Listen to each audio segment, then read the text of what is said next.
There's no feeling more intense than starting over. If you deleted your homework the day before it was due, as I have, or if you left your wallet at home and you have to go back after spending an hour in the commute.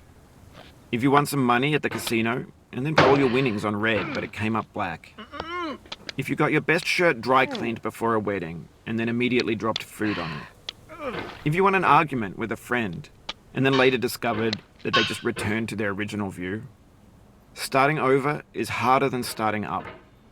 If you're not ready for that, like if you've already had a bad day, then what you're about to go through might be too much. Feel free to go away and come back. I'll be here. Alright, thanks for coming with me on this trip. I'll understand if you have to take a break at any point. Just find a safe place to stop and quit the game. And don't worry, I'll save your progress, always. Even your mistakes. This game is a homage to a free game that came out in 2002, titled Sexy Hiking. The author of that game was Jazuo, a mysterious Czech designer who was known at the time as the father of B games. B games are rough assemblages of found objects. Designers slap them together very quickly and freely, and they're often too rough and unfriendly to gain much of a following. They're built more for the joy of building them than as polished products. In a certain way, Sexy Hiking is the perfect embodiment of a B game. It's built almost entirely out of found and recycled parts, and it's one of the most unusual and unfriendly games of its time. In it, your task is simply to drag yourself up a mountain with a hammer. And that act of climbing, in the digital world or in real life, has certain essential properties that give the game its flavor. No amount of forward progress is guaranteed. Some cliffs are too sheer or too slippery. And the player is constantly, unremittingly in danger of falling and losing everything. Anyway, when you start Sexy Hiking, you're standing next to this dead tree that blocks the way to the entire rest of the game. It might take you an hour to get over that tree, and a lot of people never got past it. You prod and you poke at it, exploring the limits of your reach and your strength, trying to find a way up and over. And there's a sense of truth in that lack of compromise.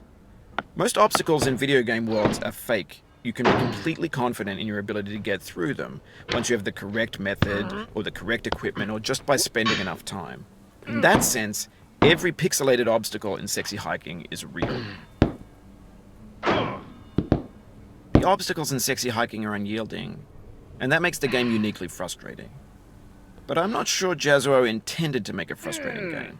The frustration is just essential to the act of climbing, and it's authentic to the process of building a game about climbing. A funny thing happened to me as I was building this mountain. I'd have an idea for a new obstacle, and I'd build it, test it, and it would usually turn out to be unreasonably hard. But I couldn't bring myself to make it easier. It already felt like my inability to get past the new obstacle was my fault, as a player rather than as a builder. Imaginary mountains build themselves from our efforts to climb them, and it's our repeated attempts to reach the summit that turns those mountains into something real. When you're building a video game world, you're building with ideas, and that can be like working with quickset cement. You mold your ideas into a certain shape that can be played with, and in the process of playing with them, they begin to harden and set until they're immutable, like rock. And at that point, you can't change the world. Not without breaking it into pieces and starting fresh with new ideas. For years now, people have been predicting that games would soon be made out of prefabricated objects, bought in a store and assembled into a world. And for the most part, that hasn't happened, because the objects in the stores are trash. I don't mean they look bad or that they're badly made, although a lot of them are. I mean they're trash in the way that food becomes trash as soon as you put it in the sink. Things are made to be consumed and used in a certain context, and once the moment is gone, they transform into garbage. In the context of technology, those moments pass by in seconds. Over time, we've poured more and more refuse into this vast digital landfill that we call the internet. It now vastly outnumbers and outweighs the things that are fresh and untainted and unused. When everything around us is cultural trash, trash becomes the new medium, the lingua franca of the digital age. And you can build culture out of trash. But only trash culture. B games, B movies, B music, B philosophy. Maybe this is what digital culture is. A monstrous mountain of trash, the ash heap of creativity's fountain. A landfill with everything we ever thought of in it. Grand, infinite, and unsorted. There's 3D models of breakfast, Gen X's fanfic novels, Scan magazines, green screen Shia LaBeouf, banned snuff scenes on LiveLeak. Facebook's got lifelike bots with unbranded adverts and candid shots of Kanye and Taylor Swift mashups, car crash epic failed.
No.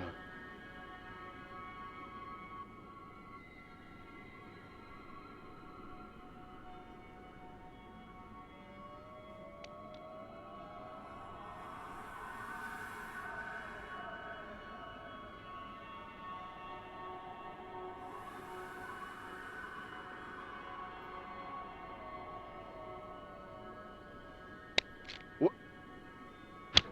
Ah.